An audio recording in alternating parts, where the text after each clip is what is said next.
All right, guys. So now I'm back. I'm live. I don't know which channel I'm on though. Let's see. Uh, Let me channel I'm on. Okay. Yeah, I'm on the right channel. Okay. Disabled American veteran living life, even though it says retired and happy in Medellin on this channel. That's not correct. Okay.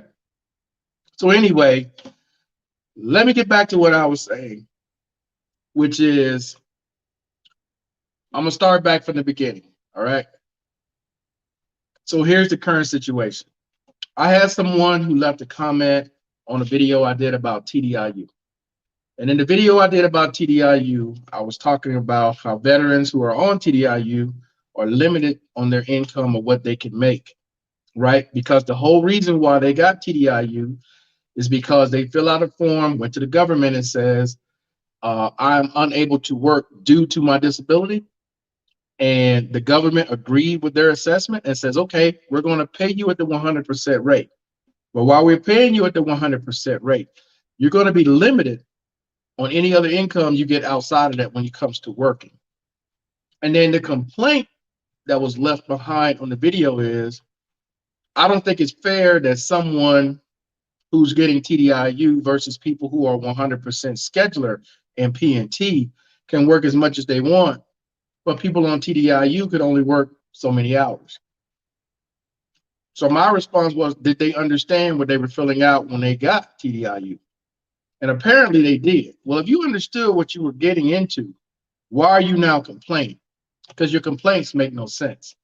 The whole reason why you're even getting the $3,000 a month is because supposedly your disabilities are so disabling that you can't maintain a full-time job. But yet you want to be able to do the same thing that people who are receiving 100% scheduler are doing, which is they can go out and work any job they want for as long as they want. That doesn't matter because they qualify for a specific type of disability that you don't have. But somehow you don't seem to think that's fair. Now, the reason why I say that people are trying to lose their benefits is twofold. Two different scenarios. One with SSDI and one with the VA. Let me start with SSDI first. I want you guys who are on SSDI to think back to when you first applied for SSDI. That a lot of you all were denied the first time because it's not the same in every state. In some states, you apply once, you get denied, you go to the judge. But in most states, you apply, you get denied, you get your appeal. After the appeal, you then go before a judge. So for those of you who got denied not once, got denied twice, and then had to go before a judge in order to get approved, I want you all to think back about how much energy and how much work of going to the doctor, getting these different forms that your lawyer may have had you do in order for you to get those benefits. How much work you actually put in to get those benefits, okay? And then you get to the last step with the judge, and the judge finally decides to give you that, award you those benefits, okay? And then you know what normally happens after that? Right after they get that award, they don't think, they think they're done, that there's nothing else that's going to happen. No, you're going to get a continuing disability review. It may not be for 3 years. It may not be for 5 years. It may not be for 7 years. You're going to get a review. The only way you don't get a review is if you're getting ready to hit retirement age, where it's going to turn from disability to retirement. And what normally happens in that period between right after they get the money till they get to that review? They stop going to the doctor. They stop doing anything, okay? They just start collecting that money. And when that review comes, what do they think happens at that point? You went from having a mile-high stack of medical records showing all this that's going on with you with disability.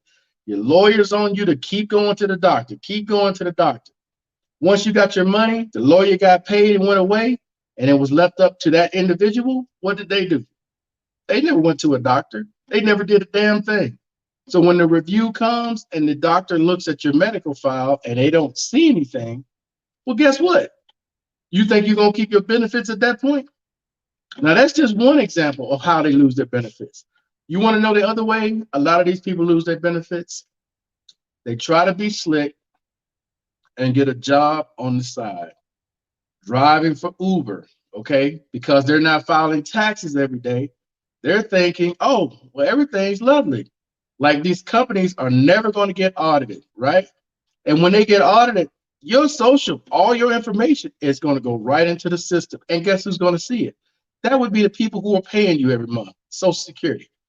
The same with the VA. The same people who are paying you every month, they're going to see it.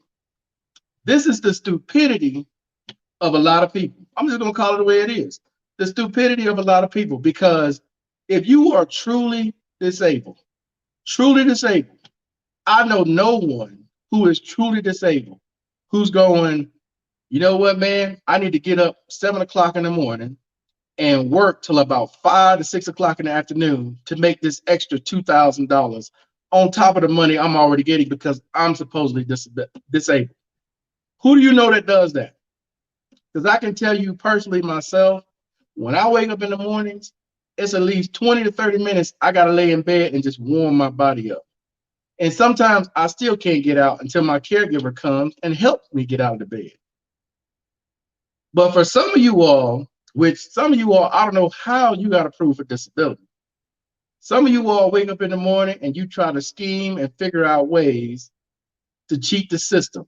And then when you get caught, you want to blame everybody for being caught, except the person in the mirror. You're lucky, a lot of these people are lucky they don't go to jail for this. A lot of them lose their benefits, a lot of them get hit with a fine, and they don't end up going to jail. Some are not that lucky. Some get hit with a fine and they go to jail. Well, let's move over to VA because it works the same way. When you're on TDIU, you have a limited amount of money that you can make, okay? But as always, there's always going to be soldiers out there that want to cheat the system. That's going to try to get over. That's going to try to make even more. And then guess what happens? They lose their benefits. And then what do? Well, it's the government's fault. They shouldn't do this. The rules are stupid, so on and so forth. Again, if you know the rules, if you understand what you're signing, how's it anybody's fault but yours? If you don't like the way the rules are, you know what you should do? Go to your congressperson, go to your senator, petition for them to change the rules. But until that happens, guess what you need to do? Abide by the rules. So I'm going to talk about two more things and then I'm going to be done with this video. One of which is DDS. DDS stands for Disability Determination Services. In my first example, I told you guys about where it took forever for you guys, some of you guys, to get awarded your benefits. What do you think happens when that continuing review comes up? You think the judge is going to review that? No. The same people who denied you twice get to now look at it again from where the judge approved it. And when these people don't have medical records, where they were already skeptical before, now you don't even have medical records 3 years, 5 years, 7 years later that you've been collecting this money. What do you think the determination is that they're going to come up with? Do you think they're going to continue after looking at a stack of medical evidence? Now you have nothing? Or better yet, look at you working for another company making 2 times what you're being paid on Social Security. What do you think the end result of that's going to be? And again, this is no one's fault but the person in the mirror. That's whose fault it is. Works the same way with the VA. You stop going to doctor's appointments, you stop taking your medication, you stop answering phone calls. The VA sends out a letter, you ignore it. They're going to send it out, 3 months, 4 months, 5 months, give you a chance to answer back. What happens when you never respond back to the government? They know how to get your attention. You know how to get your attention? They cut your benefits off. That's how they get your attention. And then you're going to go down, raise all kind of hell, be upset, mad at the government for what? They sent you letters. They probably called you. They probably emailed you. and you ignored everything. And then when they cut it off, now you upset with everybody except the person in the mirror. That's why I'm on here tonight, man. There's a lot of you guys who leave comments and you don't really think about what you're saying until after you do it and you get caught, and then it's everybody else's fault. So let me put it to you very simply. If you're reading something, or excuse me, if you're applying for something, read what you're applying for. Understand what you're applying for. Understand that if you don't follow the rules, you have the potential to lose your benefits. If you're going to do things outside of the rules that are illegal, you have the potential to not only lose your benefits, but go to jail and pay those benefits back. Hopefully that's clear. So for those of you who are like, well, man, do you think I can get a side job and they won't find out about it? I'm going to tell you, hell no. Why would you want to do something like that to risk your benefits? Let's see. Can you run a small business on SSDI, or is that like working? Okay, bro. Like I said, on this channel, I like to keep it real. Now, I want you to honestly think about what you say. What kind of business are you talking about running, first of all? Are you talking about a business where you're not involved at all? This is just a business in your name only. You're just collecting a check. Or are you talking about a business where you're actually working? I want you to honestly, and I'm not trying to be funny, I want you to honestly think about what you're saying. Because if you have the time and the energy to run a business, how are you disabled? I'm just keeping it real. How are you disabled? If you're going to make, because Social Security has thresholds, they have, after, I don't know how long you've had your benefits, you hadn't put any other information out there, but let's say you had Social Security more than 2 years, more than 24 months. There are several rules in place for people who go out and attempt to do this. If you're running a business, and let's say that business makes more than $1,260, I believe, a month, all right, you done already at the gate. They're going to cut you off as soon as they see that tax return. You're done, because you're making way more than what the threshold is. And not only that, how are you disabled to run a business? Even if it's something as easy as consulting, where you're just driving to a location, you're just sitting down and talking to someone.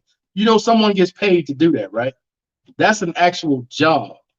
So, not trying to be funny, but think about what you're saying. To operate a small business. Now, if you're telling me I got a bunch of houses, I want to start an LLC, I got a bunch of houses, I'm not running anything, I'm just collecting the money, it's being run by this agency, that might be something you can get away with because you have no hands on, you're not doing anything but collecting money. That's passive income. But if you're saying that you're actually physically advertising, setting up the business plan, writing the checks, doing all of this, you ain't disabled. You're not disabled. That's just keeping it real. There's no way you're disabled if you're doing all that. There's no reason for you to be on disability if you're doing all that. So I'm just asking you to think about what you're saying and what you're asking. Because if it's something where it's just in name only, you're not touching anything, passive income. But if you're physically doing something, and I don't care if it's just writing 10 hours a day, you're working. You're working.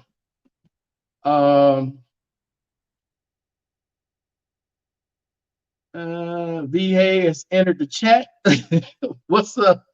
And I'm just trying to keep it real with you guys, man. Seems like some of you guys are really trying to do things for your benefits to be taken away from you. You want to lose your benefits? Because that's a question that you have right there. Go back to your lawyer if you used a lawyer to help you get your benefits. They'll still answer the question like that for you. But I'm gonna tell you personally, if you go and you just read Social Security's website, or you can call Social Security and they'll answer this themselves. If you're doing anything other than having it just in your name and you're making more than $1,260 a month, which if you're gonna run your own business, I'm assuming you're gonna make more than that. Um, you're not gonna keep those benefits coming. And then again, why would they want to keep those benefits coming if you're healthy enough to own a small business, to run a small business? How are you disabled? It would be my question. That would be my question. You know why I'm up 2:12 in the morning? Because my back is killing me. I just took some medication. I was hurting earlier from my physical therapy appointment today, which is why I didn't go live at 2 o'clock. I just physically can't do a lot of the things that I was able to do before. And I definitely ain't trying to run no kind of business. Zero chance of that happening. It would be very easy for me to do, but there is zero chance of that happening. Even if it's just in my neck, I still don't know. Don't want the headache. So I'm curious to know what kind of business it is you're thinking about doing, and you're receiving SSDI. Because what are you receiving SSDI for? You know, if it's supposed to be for mental health, but you can run a business, you think about how that sounds to someone who's going to make the determination of whether or not to continue your benefits. That's the one thing I'll say to you guys is that whatever you're thinking, okay, run it to somebody who's going to give you an honest, objective opinion about whatever you're asking about. Because when we look at it ourselves, we're always right. We're never wrong. But ask somebody else's opinion to be objective about what you're saying. Okay? I'm disabled, but I'm going to go to you and say, hey, I'm not supposed to be doing such and such, but I want to own my own business. And they're going to say, own your own business doing what? You know, I'm going to start me a company being a graphic designer. Okay, and how you plan on achieving that? Well, I'm going to do this and do this and do it. Aren't you working? And how many hours a week are you going to work? You understand what I'm saying? If you can't see it, run it across to somebody else and let them give you their assessment of whatever it is you're talking about. Because in all seriousness, with SSDI, if it ain't passive income, I don't mess with it. Period. You know, I have investments coming from the market. I have day trading that I do. That's not sitting there like watching the damn screen all day long. I don't do that. You know, things like that where I have income coming in. Now, I will tell you this. I am going to partner up with some girls here on a little business that they're doing, but I have nothing to do with the work. All I'm doing is providing some funds, signing a contract to where I'm going to get 20% of whatever they make, and that's all I'm involved. I'm not touching nothing else. The only thing I plan on doing is collecting my 20% every month and moving on. That's it. But this is what I'm talking about, man. You guys have got to be objective when you talk about these things and want to do these things, especially when you know this is something you're not supposed to be doing. This is a great way for you to lose your benefits. And then what you're going to have. But all right, guys, I just wanted to come on, man, and talk about this because I've got several comments on that video I did about TDIU and people wanting to go and work when they know they limited on their income. Do you think they will find out? Do you have a Social Security number? Are you going to need a Social Security number to file for that business account? Or when they get an audit, then they have to check your ID. Then you fill out a what is it, a 1099? Yes, they're going to find out eventually. So just giving you guys fair warning on that, okay? All right, guys, that's it. I'm out. Peace.